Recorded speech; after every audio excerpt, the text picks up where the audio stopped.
Stop! He's stealing that bag! Heads turn, shoppers freeze mid-step, and every set of eyes swings toward a tall black man standing near the toy aisle, holding a pink backpack decorated with glittery unicorn wings. His 5-year-old daughter, Mia, clutches his coat with both hands, her big brown eyes wide with confusion. Her dad, James Carter, 38, calm, clean-cut, quietly confident, starts to raise the backpack to show the receipts still sticking out of the top, but he never gets the chance. 2 mall cops, big, red-faced, sweating under their cheap tactical vests, charge him like football linebackers. One of them shouts, "Tackle him before he runs! Don't let him get away!" James barely has time to say, "What?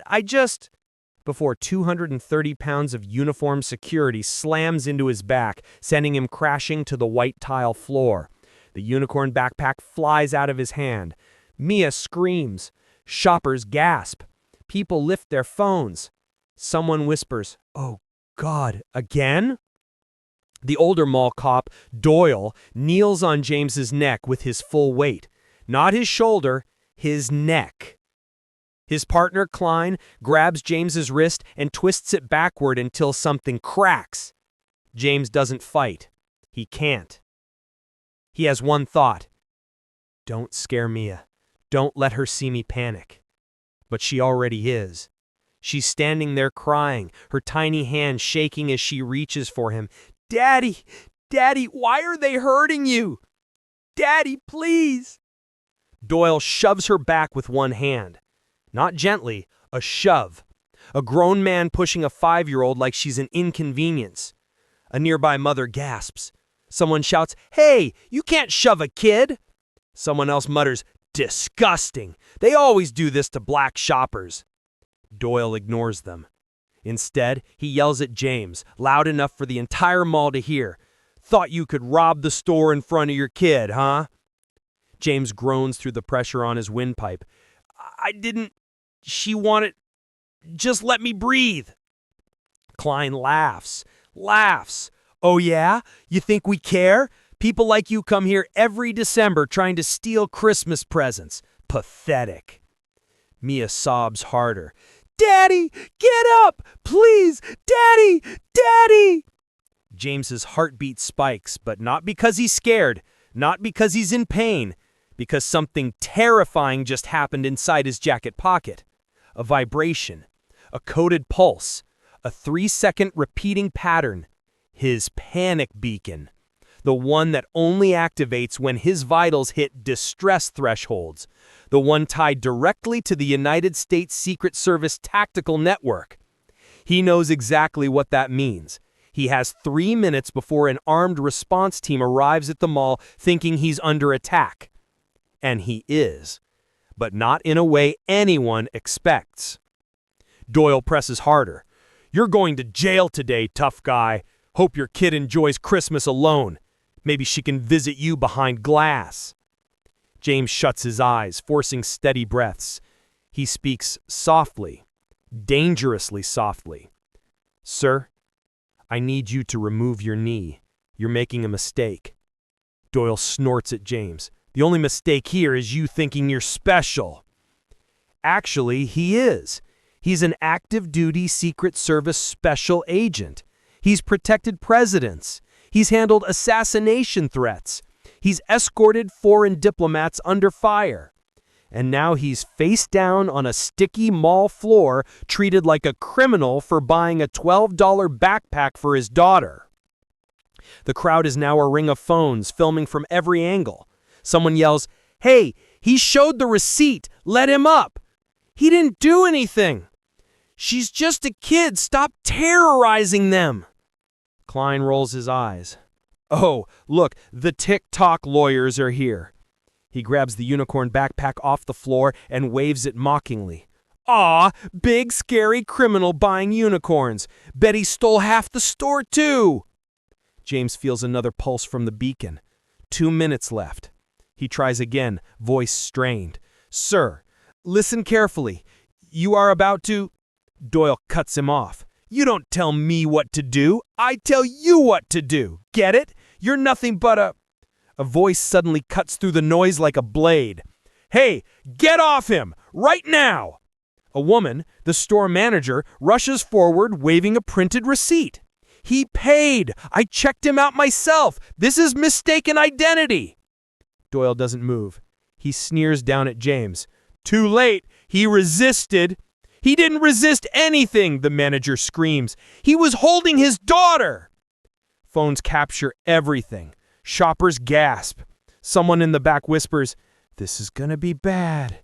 Real bad." But nobody knows how bad it's about to get, because the mall glass entrance doors suddenly shake. Heavy footsteps thunder. Shouts echo across the atrium. A string of voices yell in unified command. "Secret Service! Move! Move! Clear the area!" The mall erupts. People scream and jump back. Doyle freezes mid-breath. Klein drops the unicorn backpack. And Mia, her little voice breaking, whispers, "Daddy? Daddy?"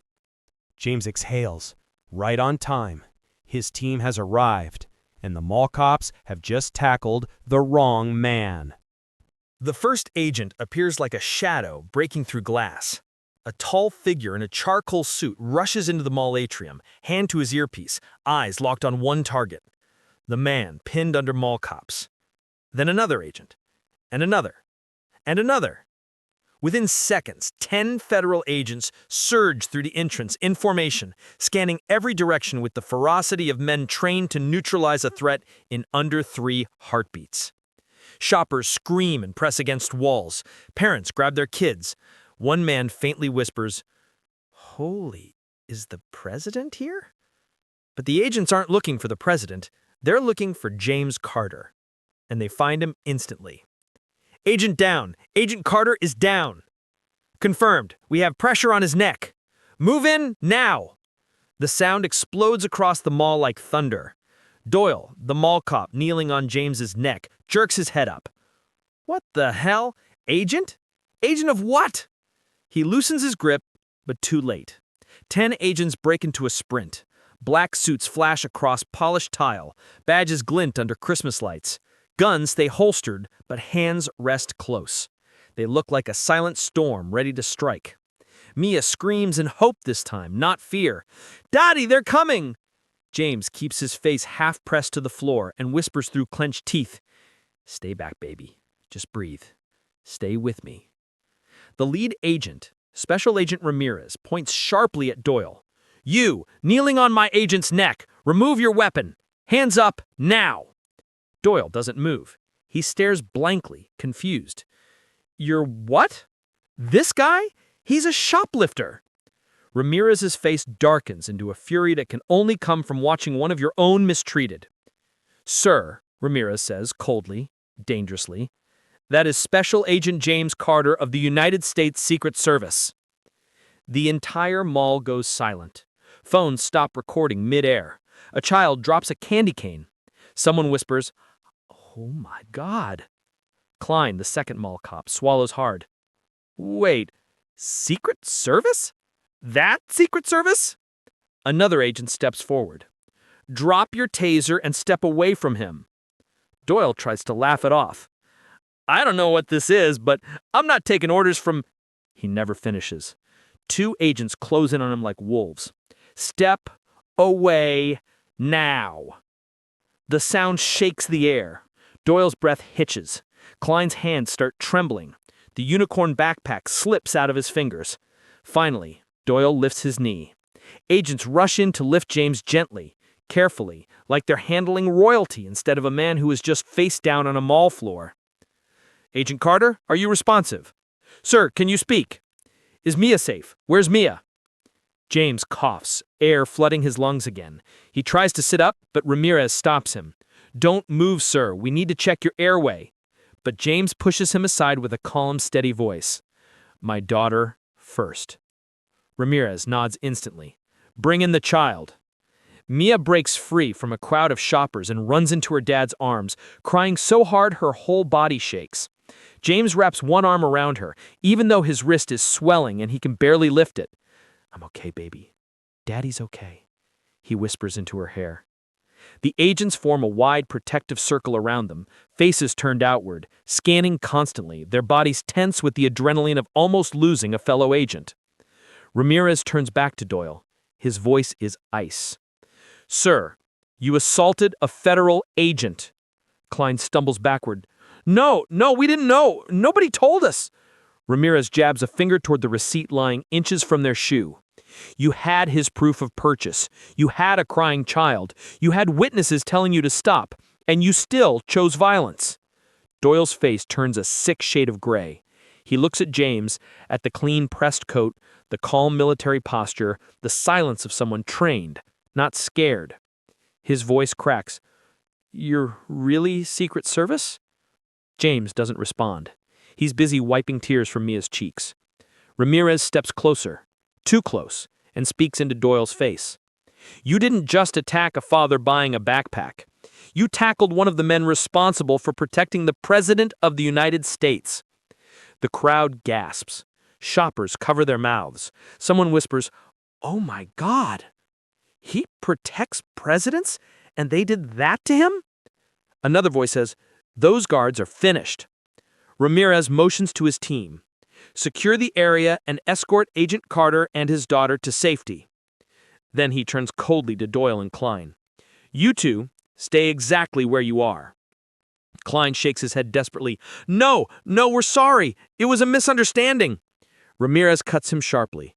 "No, a misunderstanding is mispronouncing a name. This was assault, prejudice, reckless endangerment, and violation of a federal agent's body." Doyle lifts trembling hands. "I didn't know. He didn't look like—" Every black shopper in the crowd stiffens, and every agent freezes. James finally stands, steadying himself against one agent's shoulder. He holds Mia close. Then he turns, slowly, controlled, to the mall cop who shoved his daughter, slammed him to the floor, and knelt on his neck. "What," James asks quietly, dangerously, "didn't I look like?" Doyle opens his mouth, then closes it. His words evaporate. His excuses die on his tongue. Everyone knows what he was about to say. Everyone knows why he tackled James. Everyone knows why he shoved a 5-year-old girl. And now the people he mocked, the man he humiliated, and the agents he underestimated are all staring at him with disgust. Ramirez signals the tactical team. "Bring them in." 2 federal officers step forward. Doyle and Klein tense up. "Wait, are we being detained?" Ramirez pulls a thin silver badge from inside his coat and holds it inches from Doyle's eyes. "We're Secret Service, not mall security. What do you think?" The mall erupts in whispers. Phones shoot back up to record. Mia buries her face in her dad's chest. James rubs her back slowly. "It's okay, baby. It's going to be okay." But he knows the truth. This is far from over. Because in 30 seconds, every news station in America will have this footage. 2 mall cops tackling a Secret Service agent while ignoring a child's scream. And the country is about to erupt. Chaos didn't just unfold, it detonated. One moment, Marcus was on the ground, coughing, blinking through humiliation as the mall cops barked orders at him like he was some threat for buying Christmas toys for his kids. The next moment, the air shifted. Shoppers who had been filming from behind store windows pressed closer. Parents shielding their children stepped back. The crowd, silent at first, began to crack with murmurs. Did they really tackle him? He didn't do anything. Lord, somebody call a real officer before they hurt that man. But the mall cops didn't hear anything except the sound of their own adrenaline. They were still in hero mode. The biggest one, the same officer who slammed Marcus into the gift wrapping kiosk, yanked him up by the back of his jacket. "You keep resisting and we'll add assault to your charges," the cop snapped. Charges, plural, for a man carrying a bag of toys and a receipt still warm from the register. Marcus tried to speak, voice shaky but steady. "I told you, I didn't steal anything. My kids are right there. Let me talk to—" "Shut it," the officer barked, shaking him like he was nothing but another shoplifter caught on a holiday weekend. Someone behind them gasped, because the kids Marcus spoke about weren't little. They weren't toddlers crying for their dad. They were watching him, standing still, silent, eyes trained on the mall cops with an unsettling calmness. The kind of calmness that wasn't normal for children. The kind of calmness that only came from training. A woman in the crowd whispered, "Why are they standing like that? Those don't look like regular kids." But the cops didn't notice. They were too busy flexing authority they didn't actually have. One officer kept his knee in Marcus's back. Another pulled out a zip tie. Another muttered, "Should have stayed home if you can't act right in public." People in the crowd flinched. That tone, that arrogance, that casual cruelty. A grandmother holding a big red holiday shopping bag stepped forward. "Leave that man alone," she snapped. "He didn't do a single thing. I watched it all. Y'all didn't even ask him a question." One officer pointed at her without even looking. "Ma'am, back away or you'll also be detained." She recoiled, not from fear, but from disgust. "You know what?" she said, voice trembling with righteous fury. "This is why people are tired of y'all. I hope you lose your jobs." The crowd murmured in agreement, but the mall cops didn't back down. They doubled down. One officer pulled Marcus toward the service hallway. "Let's get him off the floor. He's disturbing the shoppers." Disturbing the shoppers. Marcus laughed through his pain, a tired, broken, bitter kind of laugh. "I was a shopper until you tackled me." But that wasn't the part that made the crowd go still. It was what happened next. When the mall cop pulled Marcus forward, his jacket shifted and the corner of something clipped inside his inner pocket became visible. Shiny. Black. Rectangular. Not a phone. Not a wallet. The officer frowned and tugged the jacket more. "What's this?" The moment he saw it, his face changed. Not from recognition, but from fear of the unknown. He held up the object by the strap. A card holder, heavy-duty, matte black, with a seal on the front.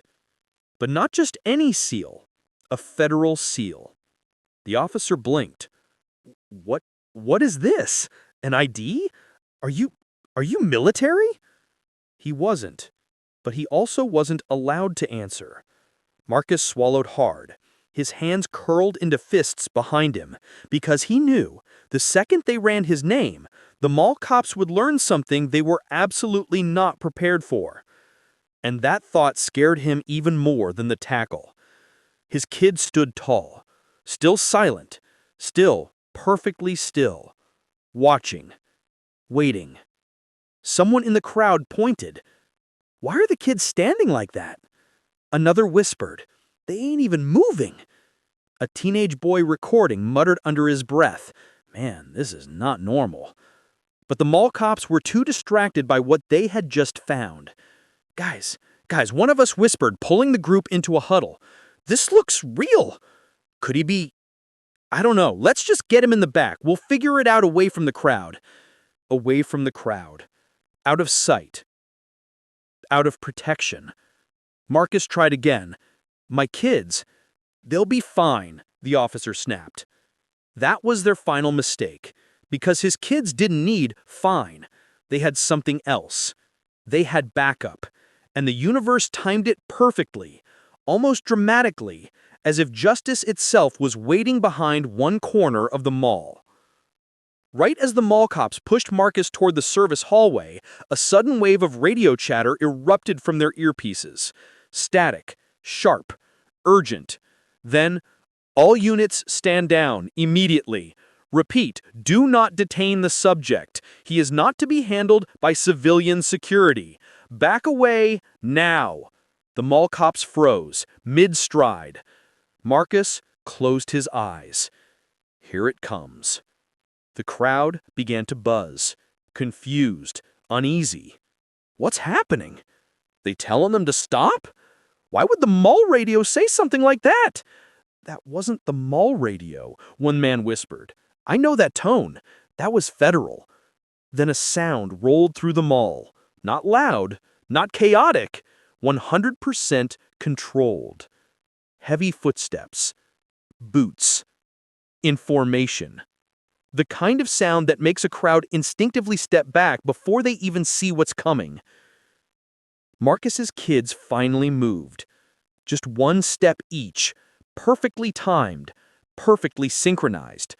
And the crowd gasped, because they weren't kids. They were young agents in training, attached to the highest clearance protection team in the country. And their father wasn't just some guy Christmas shopping. But the mall cops didn't know that. Not yet. The steps drew closer, and closer, and closer, until 10 figures turned the corner. Black suits, cold eyes, polymer holsters, comms in ears, shoulders squared, and one final detail that made the entire crowd go silent. A small lapel pin, a Federal Eagle, a specific one, recognizable, feared, respected. A symbol that meant only one thing: Secret Service. 10 agents, moving fast, focused, no smiles, no hesitation. The lead agent pointed directly at the mall cops. "You, hands off the subject, step back now." The mall cops stepped back so fast they nearly tripped over each other. Marcus looked up, bruised, breathless, shaken, as the lead agent approached him. And then, with a voice like steel wrapped in respect, the agent said the words that made them all collapse into stunned silence. "Sir, we're here. Are you hurt? We'll handle everything." Gasps, whispers, shaky hands recording every second. And the mall cops? They went white, because they had just tackled, cuffed, and humiliated a man they had no business even touching. The mall didn't just fall silent. It dropped into absolute disbelief. The kind of silence that vibrates. The kind that makes your heart beat in your ears. The kind that says, something big is about to be revealed. "Sir, step back from him." The lead agent's voice boomed, cutting through the air like a blade. He wasn't loud. He wasn't yelling. He didn't need to. It was authority sharpened over decades. Authority the mall cops instantly realized they did not have. Marcus tried to push himself up, muscles trembling from the slam, pride bruised far deeper than his ribs. Before he could steady himself, 2 agents stepped in, one on each side, lifting him gently, almost reverently, like he was someone who could not, under any circumstance, be allowed to fall. The crowd watched, jaws loose, phones shaking with adrenaline. One mother whispered to her daughter, "Baby, they don't treat anyone like that, unless there's somebody powerful." The mall cops backed up so far they bumped into the wall. Officer Hardin, the one who initiated the tackle, looked physically sick. Sweat built on his brow. His hands shook. He tried to speak, but his voice came out like a cracked whisper. We didn't know. He didn't say." The lead agent snapped his head toward him. Why would he? His cold eyes narrowed. You didn't give him the chance. The crowd murmured, because that was the truth. Marcus never resisted, never raised his voice, never acted like a threat. He was treated like one anyway. The lead agent leaned closer to Officer Hardin, voice dropping into something dangerously calm. Your job was to observe, not assault, to question, not tackle. You escalated without cause, ignored witnesses, and endangered a protected individual. Protected individual. Those words triggered something in the air. The crowd gasped. The cops flinched. Marcus's kids finally approached. And now everyone could see it clearly. Their posture, their boots, their earpieces. These weren't kids. They were junior-level personnel, trained at the same facility where elite agents began. One of the mall cops whispered under his breath, "Oh my God, what did we do?" The revelation starts. The lead agent turned to Marcus, voice softening instantly. "Sir, your family is secure. We've notified your direct office. A medic team is en route." "Thank you," Marcus murmured. The mall cops blinked hard. Sir? Direct office? Family is secure? Nothing made sense. Officer Hardin stuttered. Can someone please tell us who he is? The lead agent didn't even acknowledge the question at first. He walked to the center of the hallway, scanning the scene like a man mapping out a battlefield. Then he looked directly at the mall cops. You tackled a man under federal protection. Not just a federal employee, not just a consultant, not just a diplomat, a man whose clearance outranks every badge in this building. The crowd roared with whispers. What does that mean? Is he FBI? CIA? Secret Service? Homeland? Oh, Lord, maybe he's someone big, like really big. The lead agent clenched his jaw. That identification you found? He nodded at the matte black card holder the mall cop was still holding like a bomb. That is restricted access material. You had no authority to touch it, open it, or detain the person carrying it. Officer Hardin nearly dropped it. He looked at Marcus, trembling now, the weight of what he'd done crushing him from all directions. Sir, I'm sorry. I didn't... Marcus met his eyes. For a moment, the entire mall held its breath. He didn't shout. He didn't curse him. He didn't even raise his voice. He just said quietly, "You saw a black man with shopping bags and decided that was all you needed to know." The crowd went silent, dead silent, because everyone felt that. The truth, the sting, the history behind the words. Officer Hardin's face cracked. I swear, that wasn't... We weren't... I didn't mean... But excuses sound like poison when someone's lying broken on the floor. And the call that changes everything. Right then, right when the tension hit its breaking point, a loud buzz echoed through the hallway. Not a phone, not a radio, a secure communication alert. All 10 agents straightened instantly. The lead agent pressed a finger to his earpiece. "Copy," he said. Pause. "Understood." Pause. "Yes, he's safe now." Then he turned to Marcus again. "Sir, the director wants to speak with you immediately." The director? People in the back whispered. Which director? But the older man beside them shook his head. There's only one director federal agents respond to like that. And everyone went still, because they realized Marcus wasn't under basic protection. He was under national-level protection. Marcus nodded once and held out his hand for the encrypted comm device. But the agent shook his head. "No, sir," he said. "The White House is calling directly." The White House? Officer Hardin's knees buckled. Someone in the crowd screamed, "The White House?" Another dropped her Starbucks cup. A little kid said, "Dad, is that the president?" The mall cops stared at each other in horror. They had tackled, detained, and humiliated a man important enough that the White House called to check on him. Marcus took the device, pressed it to his ear, and the agent stepped back, giving him space, a complete reversal from how he'd been treated moments earlier. Marcus listened, nodded, listened again, and then said softly, "Yes, sir, I'm all right.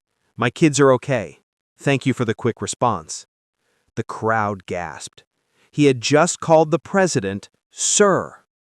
A woman whispered, "Who is this man?" Another answered, "Someone the cops should have never laid a hand on." Officer Hardin swallowed the last drop of his pride. I didn't know," he whispered again. I swear, I didn't know." The lead agent finally turned toward him. "That's the problem." As Marcus finished the call, 2 agents expanded their perimeter. Another blocked the hallway entirely. Another spoke into his wrist mic. "Alpha secure. Beta forming. Civilians contained." Contained.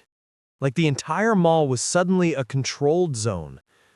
Marcus's kids stepped closer to him, still calm, still professional, and one whispered, "Dad, you okay?"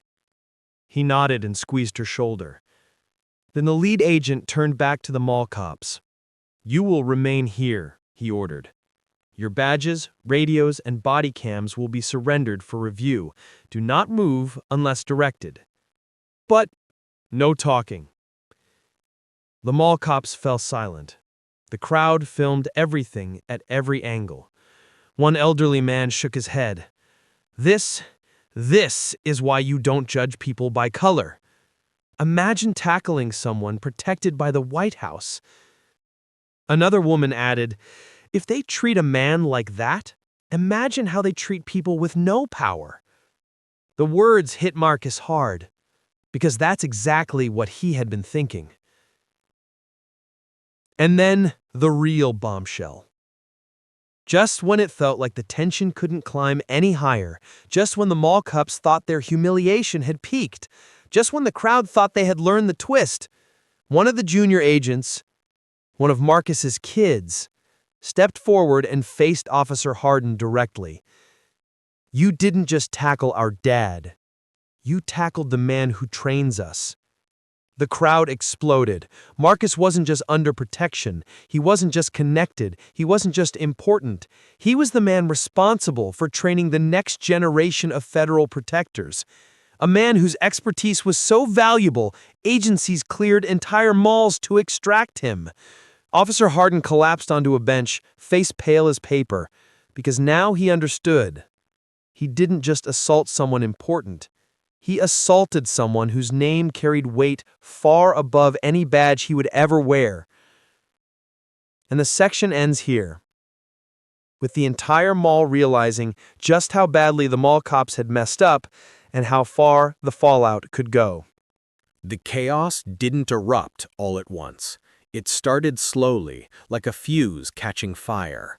A spark, a flicker, a hush that spread through the entire mall until it felt like the walls were holding their breath. Then, everything began to unravel. The mall becomes a federal crime scene. The moment Marcus finished his call with the White House, the 10 agents shifted into synchronized formation. It was like watching a storm reorganize itself, deliberate, unstoppable, terrifying in its precision. The lead agent raised a hand. "Lock down the exits."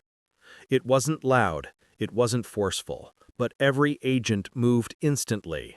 3 sprinted to the main doors, 2 blocked the escalators, another sealed the elevator. 2 positioned themselves at the mall cop station, hands hovering near weapons, not threatening, but ready. Civilians gasped. Someone shouted, "Are we being evacuated?" Another yelled, "Is there a threat?" A mother clutched her toddler. A group of teens sprinted to the Apple store to hide. But the agents remained calm. No panic, no chaos, just control. "This is a standard federal containment procedure," one agent announced. "You are safe. Please stay where you are." Safe. The word calmed the crowd, but it crushed the mall cops. Because the only unsafe thing that had happened today was them. The interrogation starts. Officer Hardin sat on the bench, head in his hands, while his partner hovered nearby like a ghost. Their radios were gone, badges removed, body cams disconnected. The lead agent approached slowly. "Officer Hardin," he said. His voice was sharp, but not emotional. It was the sound of a surgeon about to cut. "Walk me through your decision." Hardin swallowed. I saw him walking fast with bags and looking around a lot, and I thought." "You thought what?" The silence was brutal. The crowd listened. Every phone recorded. Every witness held their breath. "That he might be stealing?" Hardin whispered. "Based on what?" the agent pressed. Hardin blinked quickly. His throat bobbed. He couldn't say it, but he didn't need to. The agent already knew. "Based," the lead agent said slowly, "on his appearance." Hardin froze. The crowd murmured angrily. Marcus's son, still in protective posture, clenched his jaw but stayed silent. professional beyond his years. The lead agent kept going. Did he resist? No. Did he threaten you? No. Did anyone tell you he was dangerous? Hardin shook his head. Then explain, the agent said, leaning closer. Why you escalated to physical force? Hardin's voice cracked. I don't know. I messed up. I didn't mean... You messed up, Marcus finally spoke. He stepped forward, shoulders square, breathing steady, dignity radiating from every inch of him. You didn't mess up. His voice boomed through the hall. You made a choice. Hardin looked up, tears forming. The weight of his mistake now a mountain. I was scared. I thought... No, Marcus held up a hand. You weren't scared. You were biased. The crowd exhaled sharply. But I didn't mean it. Intent doesn't erase impact. Not when you have a badge. Not when you have power. Hardin broke. He put his face in his hands, and for the first time, the consequences of his actions fully hit him. His partner watched, paling by the second. The other side of the story emerges. While the lead agent interrogated Hardin, two other agents began interviewing the crowd, not casually, not gently, professionally, methodically, with the same precision federal agents use for national security cases. One woman recounted, "He didn't do anything wrong. He was helping his daughter carry bags." A teenage boy said, "They tackled him before saying anything. I saw it." An elderly man stepped forward, shaky but determined. "That officer grabbed him like he'd been waiting all day for someone to grab." Meanwhile, Marcus's other daughter pulled up mall surveillance footage from her phone. Footage she knew the mall cops had access to, but ignored. She handed it to an agent. "Everything is on this angle. He was walking. That's it." Officer Hardin watched as the agent hit play. He visibly flinched when he saw himself on camera, charging full speed at Marcus without cause. His partner whispered, "We're done. We are so done." Federal oversight arrives. 20 minutes later, the sound hit the mall like thunder. Boots. Heavy. Synchronized. Unmistakable. The glass doors swung open. 6 more agents entered, these ones wearing jackets with a gold emblem that made the mall cops recoil. Federal Oversight Division. These weren't investigators. These weren't local authorities. These were the people who examined law enforcement misconduct at the highest level. Hardin's face drained. His partner turned to him. "What do we do?" "Nothing," Hardin whispered. "We don't say anything. We let lawyers handle it." But the agents weren't interested in excuses. They approached Marcus. "Sir," one said respectfully, "we've been briefed. We'll take it from here." Then they turned to the mall cops. But they didn't speak. They pulled out tablets, opened files, and began documenting every detail of the officers' actions, including use of force, breach of protocol, violation of federal protection rules, unlawful detainment, endangerment of a classified individual. Hardin began to shake. His partner whispered, "They're going to fire us." "No," Marcus's son replied from across the room, his voice calm. "They're not going to fire you." The cops looked at him. "They're going to make sure you can never wear a badge again." The crowd murmured in approval. For the first time, the cops felt a fraction of the fear they inflicted on others. The public turns. The videos hit social media within minutes. Hundreds of posts, thousands of shares. Comments flooding in at impossible speed. "This is why people fear mall cops. He was literally shopping with his kids. They tackled a man under federal protection? Fire them. These kids handled it better than grown officers. Imagine the lawsuits." Within an hour, the story was trending. Within 2, News crews began gathering outside the mall. Within 3, national headlines hit. Mall cops detain protected federal asset. Investigation underway. Officer Hardin collapsed into the bench as the reality struck him like a hammer. His career? Over. His reputation? Ruined. His judgment? Exposed. And all he could do was sit and watch the fallout unfold like a slow-motion car crash he caused. The final blow. A report with one sentence. The oversight agents finished their preliminary evaluation.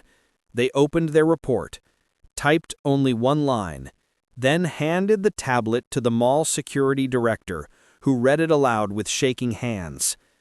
Officers demonstrated extreme bias, reckless escalation, and unprovoked assault toward a protected federal asset.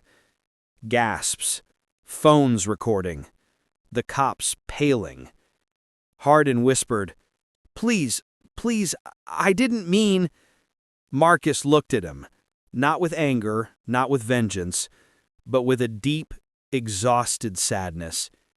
"You didn't need to mean it," he said quietly. "You just needed to stop yourself."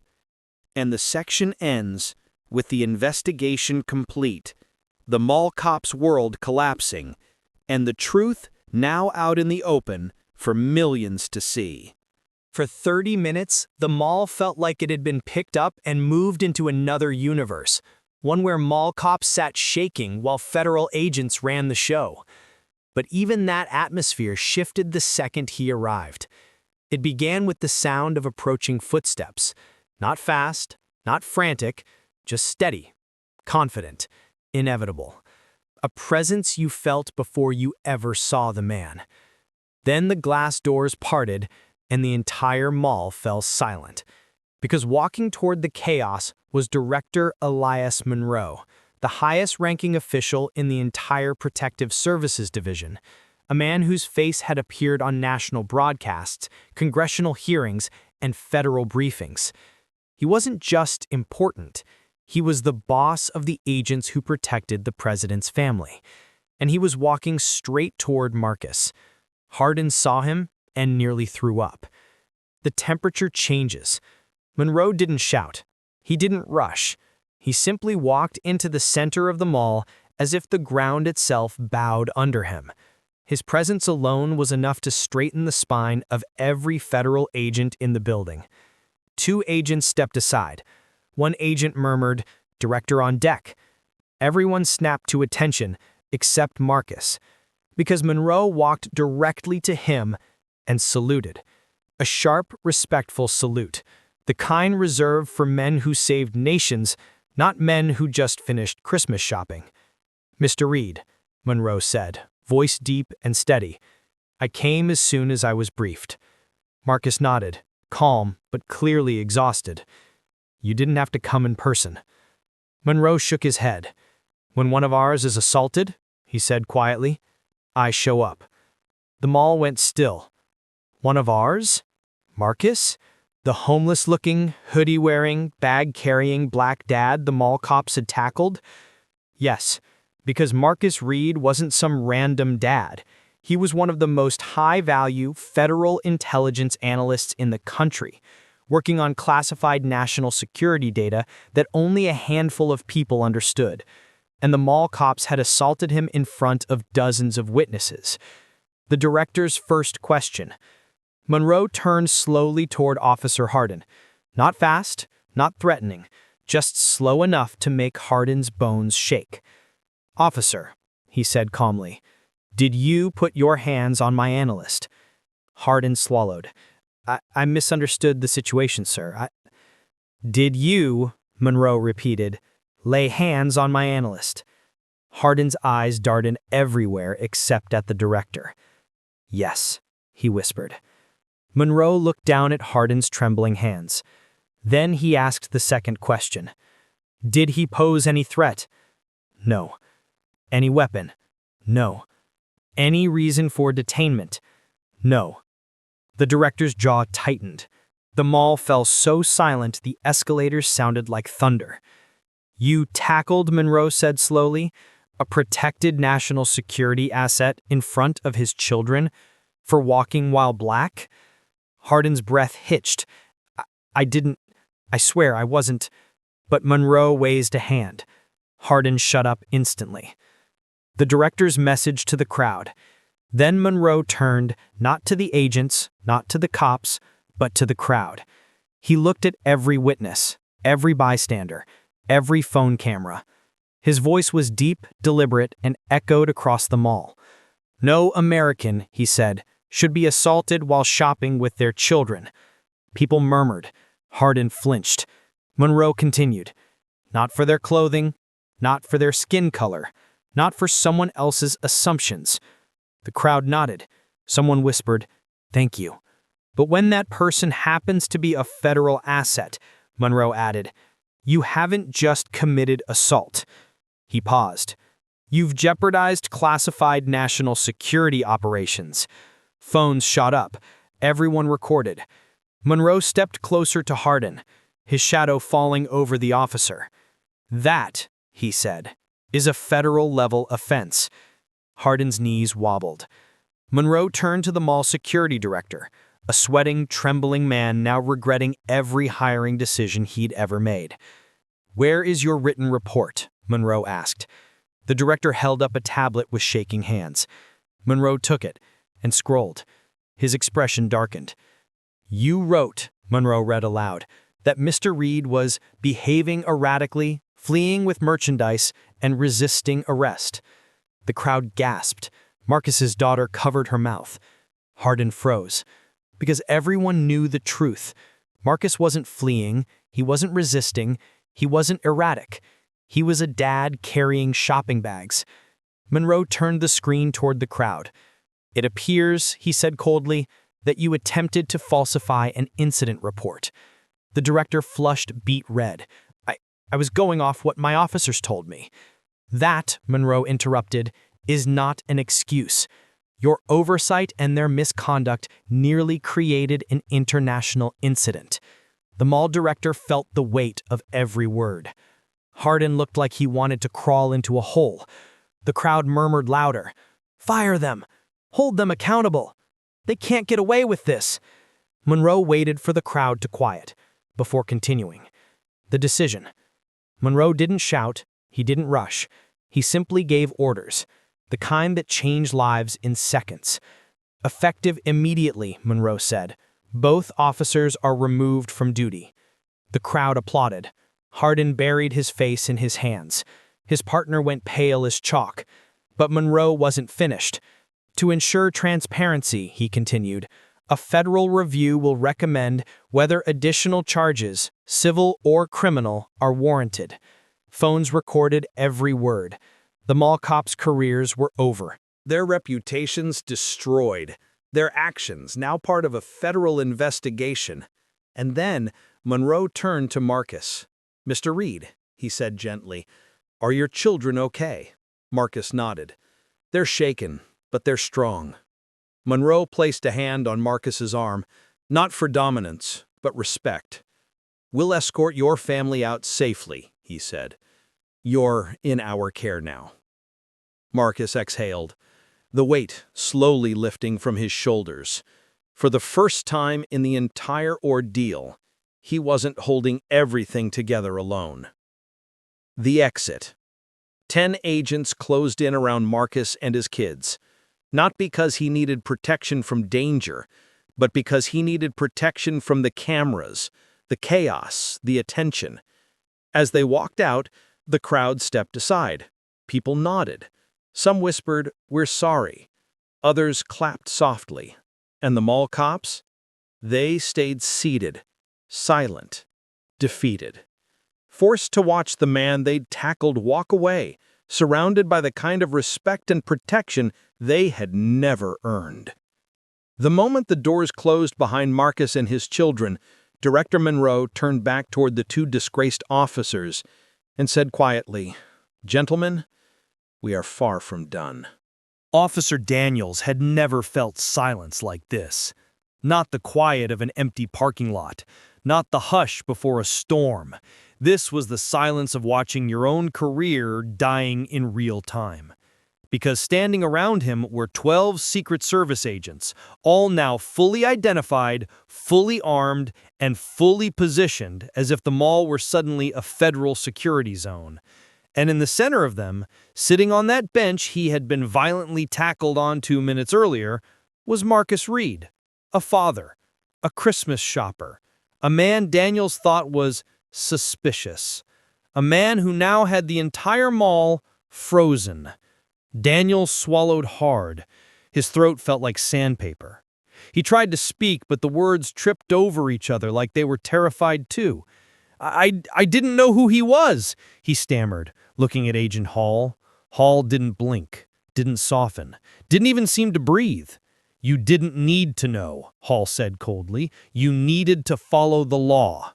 And that one sentence knocked the oxygen out of the air. Mothers clutched their children. Employees peeked from behind counters. Mall cops stood frozen like statues nobody had asked for. Somewhere, Christmas music played from a speaker overhead, still chirping cheerfully like the entire building wasn't on the verge of a national incident. Daniels wiped his palms against his uniform pants. They were shaking. He looked at Marcus again, the man he had tackled, accused, mocked, profiled, and handcuffed on the floor as his daughter begged him to stop. Marcus sat upright now, his breathing steady, his expression controlled. But there was something behind his eyes. Not anger, not spite. A disappointment colder than ice. A kind of look that said, I've seen this too many times, but this time, you picked the wrong man. Hall stepped closer to Daniels until their badges almost touched. You assaulted a protected federal witness, Hall said, voice low. You tackled him in front of his minor daughter, while armed federal agents were present.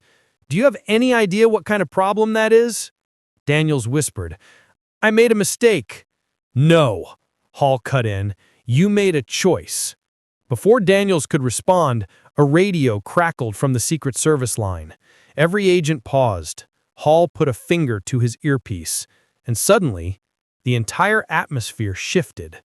Hall straightened, his jaw tightened. Every agent around him suddenly adjusted their stance. Something big was happening. Marcus looked up. Hall turned toward him and nodded once. Sir, Washington is calling. You could hear a pin drop. Even the Christmas music seemed to hesitate. Washington? Daniels whispered, stomach dropping through the floor. Hall didn't even look at him. Another agent stepped forward with a secure, encrypted phone in one hand, a device Daniels had only seen once in a documentary about national emergencies. The agent held it out to Marcus with the respect of presenting a military medal. Sir, the director would like to speak with you. Marcus blinked. He hadn't expected that. Even the agents, trained to never show shock, looked tense. Because this wasn't just some administrative call. This wasn't a, we're checking in. A phone call like this meant one thing. Someone very, very high up had been notified about what just happened, and they were not pleased. And they were calling Marcus, not the agents, not the mall, not the local police.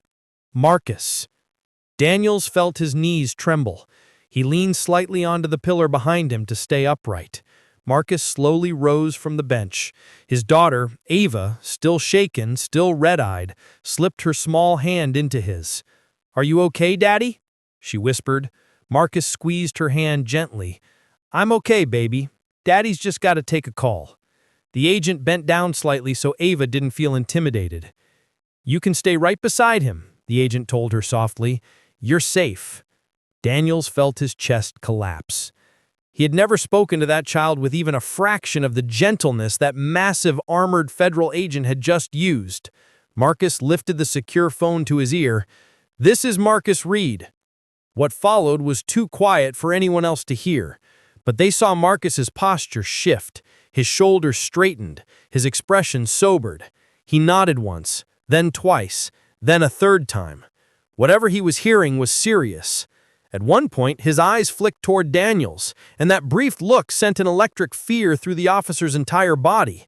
Finally, he said the words that confirmed this was way beyond local jurisdiction. "Yes, sir.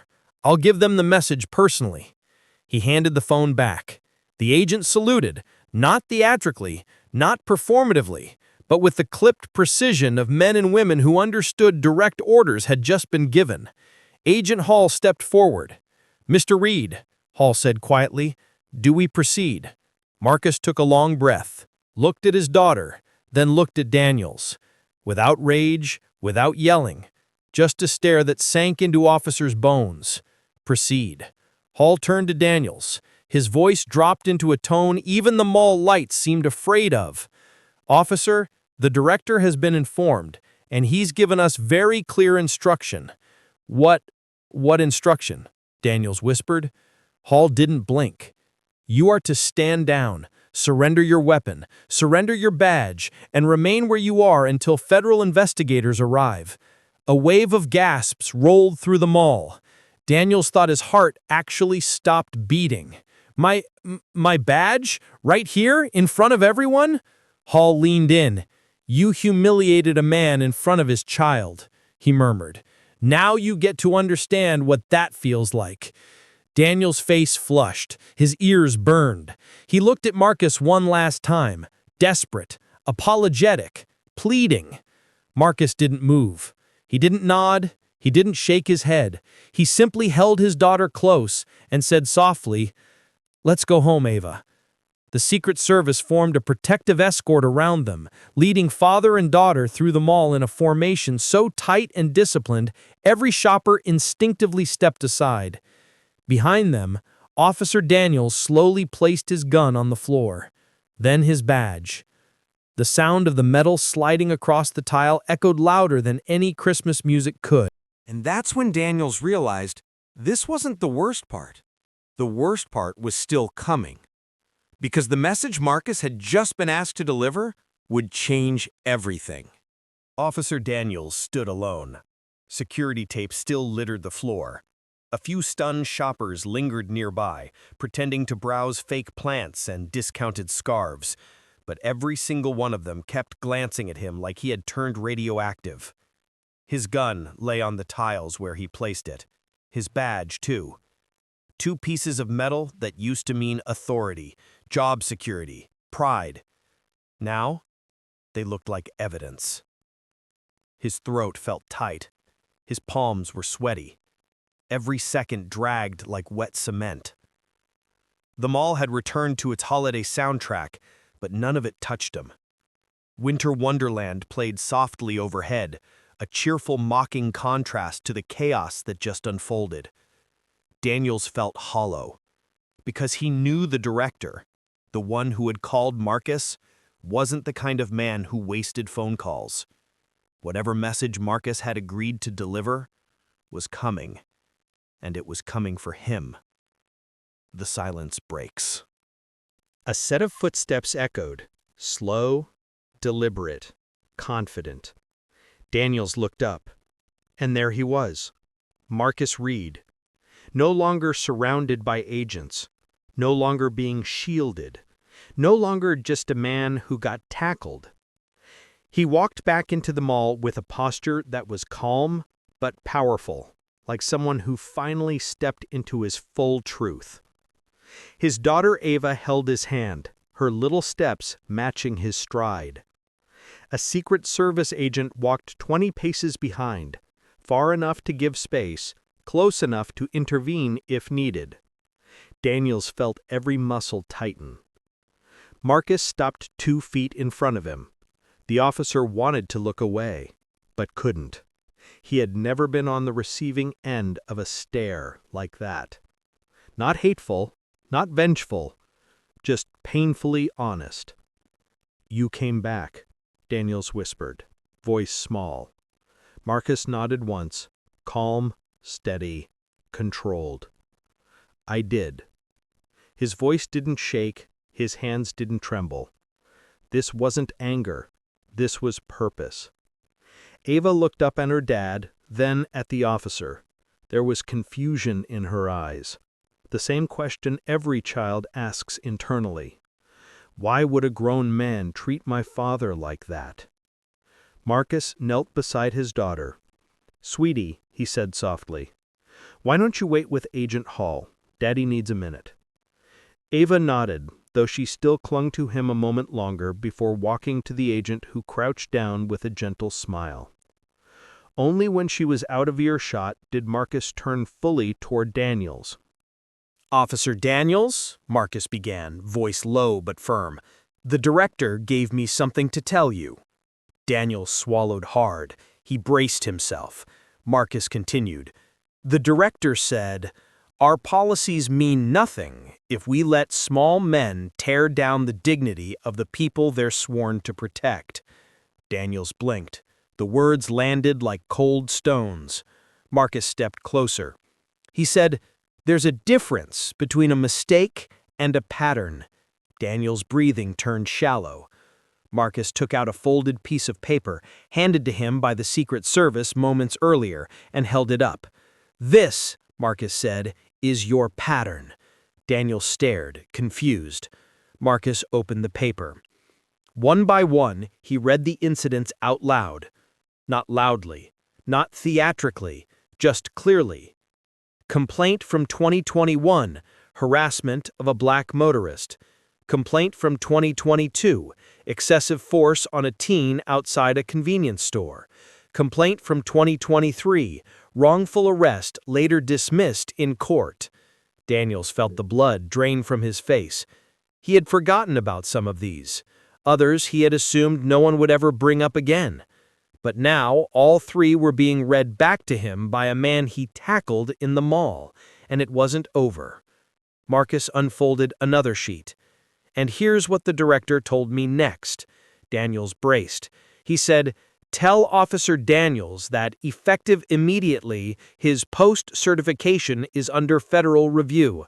Daniels felt his knees weaken. Post-certification?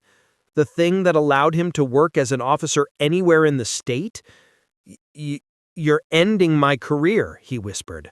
Marcus shook his head. "No, you did that." The calmness of that sentence burned deeper than if he'd screamed. For a moment, neither man spoke. Daniels stared at the floor. The humiliation, the fear, the shame, it all hit him like a collapsing building.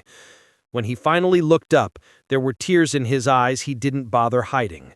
"I'm not a monster," Daniels said quietly. "I didn't mean to—" Marcus raised a hand gently. "No. You didn't see a man with his kid shopping for Christmas. You didn't see a father. You didn't see a professional with a clearance level you'll never even read about." His voice softened, painfully so. "You saw a threat because of what I look like." Daniels didn't deny it. He couldn't. Marcus took a slow breath. "You scared my little girl. You put your knee in my back while she begged you to stop. You treated me like an animal while the people protecting me were standing 10 feet away. And God help you," Marcus leaned in, voice tightening, "if one of them thought I was in real danger, you wouldn't be standing here." Daniels shuddered. He knew it was true. "What happens now?" Daniels whispered. Marcus folded the papers and slid them back into his coat. "Now, you cooperate with the investigators. You tell them the truth. You face whatever comes next." He paused, then added, "And if you want redemption, you earn it, not with excuses, with change." Daniels nodded, tears slipping down his face. He had never felt so small, and strangely, never so seen. Marcus turned to leave, but before he took a step, Daniels called out, "Read!" Marcus paused, looked over his shoulder. Why didn't you let them arrest me on the spot?" Daniels asked, voice cracking. "Why didn't you ruin me completely? You could have." Marcus exhaled slowly. "My daughter was watching," he said, "and I want her to know that strength isn't hurting someone when you have the power. It's choosing not to." Daniels broke, right there, in the middle of the mall, while shoppers stared and whispered. Marcus walked away, joining his daughter and the agents, who immediately shifted into protective formation. As they exited the mall, the automatic doors slid open, and a cold gust of December air rushed in, carrying the sound of distant carols and the smell of pine from the outdoor trees. Ava slipped her hand into her father's. "Daddy?" she whispered. "Yeah, baby? What did the director say?" Marcus smiled softly. "He said we're going to be okay." And they stepped into the winter sunlight. A father and daughter wrapped not in fear, but in dignity reclaimed. Behind them, Officer Daniels watched with a heart heavy enough to crack marble. Because in one afternoon, he didn't just lose his badge, he learned what real power looked like. And it wasn't his.